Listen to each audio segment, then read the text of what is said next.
Pickled Heads, St. Petersburg. Susan Blackwell Ramsey.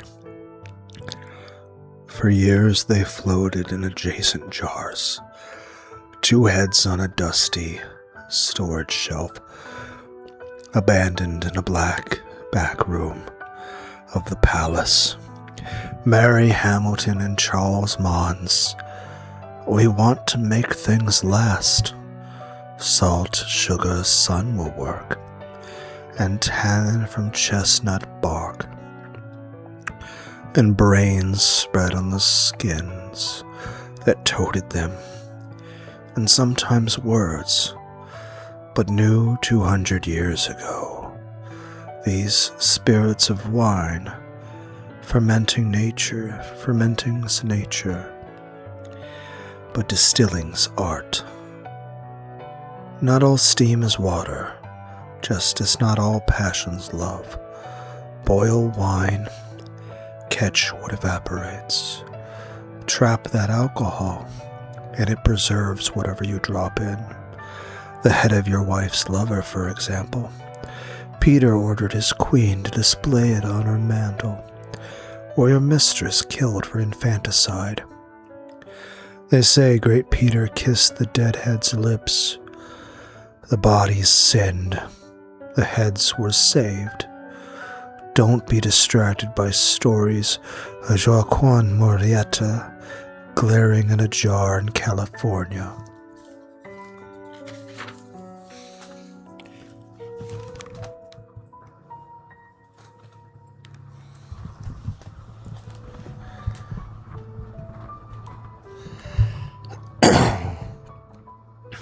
Though he was gunned down by someone named Love, whose problems were political, not erotic. He really should remind you of Evita, beautifully embalmed, better than Lenin, then passed around hot political potato,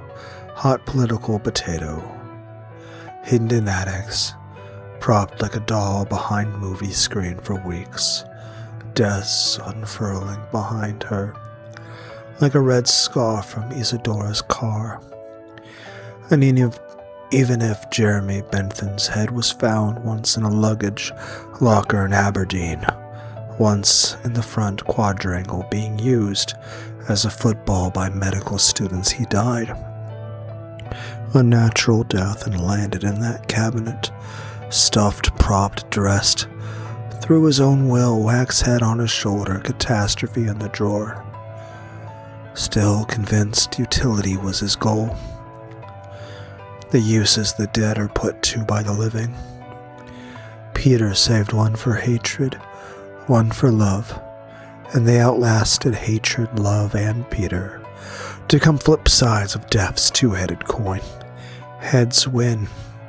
Maybe the story isn't the heads, but Peter, unstoppable monster consuming youth. A minotaur trapped in the labyrinth he built himself. Finally.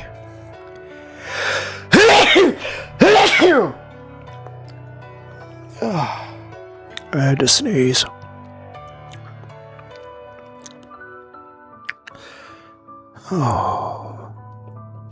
Finally, Catherine freed them after decades. She found them, observed how well their youth and beauty were preserved, and had them buried, though no one says whether bottled or free, to stop being beautiful. From Prairie Schooner.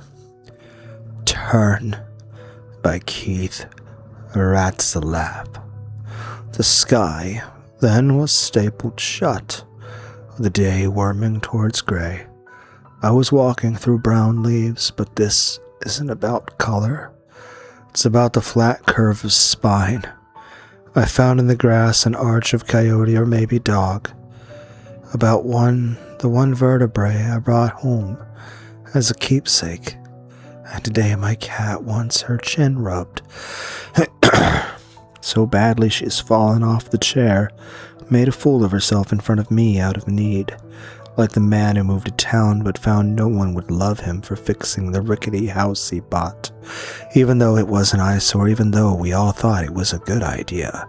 But forget his fussy balconies, his gazebo and lattices and pink roses. Forget our petty city council and voluptuousness of the government. The new appraisal he wouldn't pay, hand-delivered by the cops. This isn't about the lies boys told, or didn't tell reporters, the way he did or didn't put his hands down their jeans.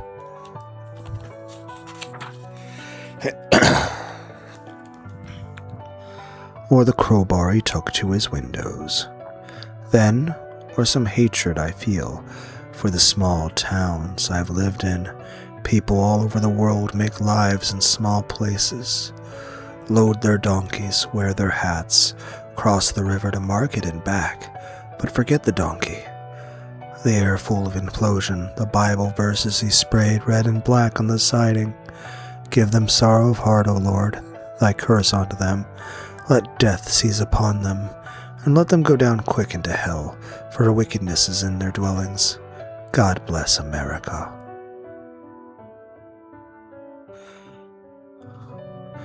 The B is in parentheses, so it could also be read as godless America.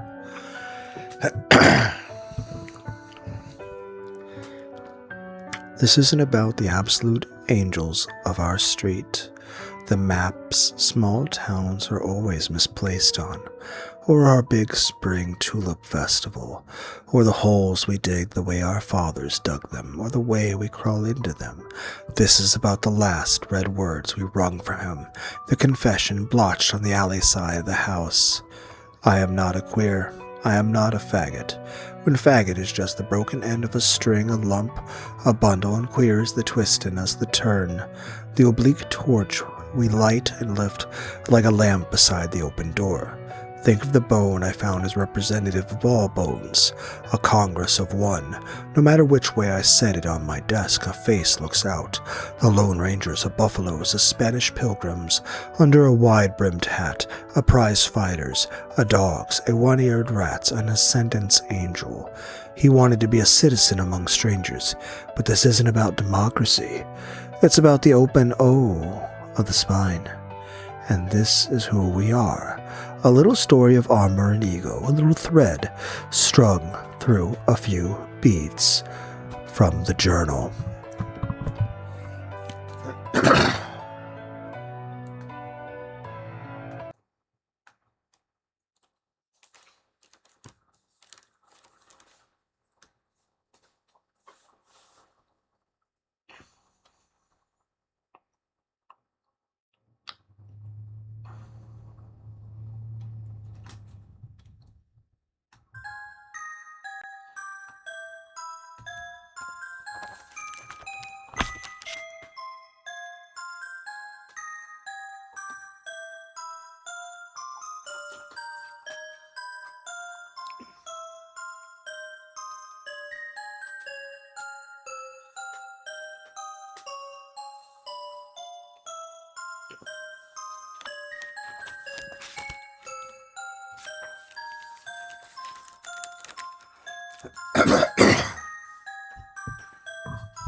Tonight no poetry will serve. Adrian Rich. Saw you walking barefoot, taking a long look.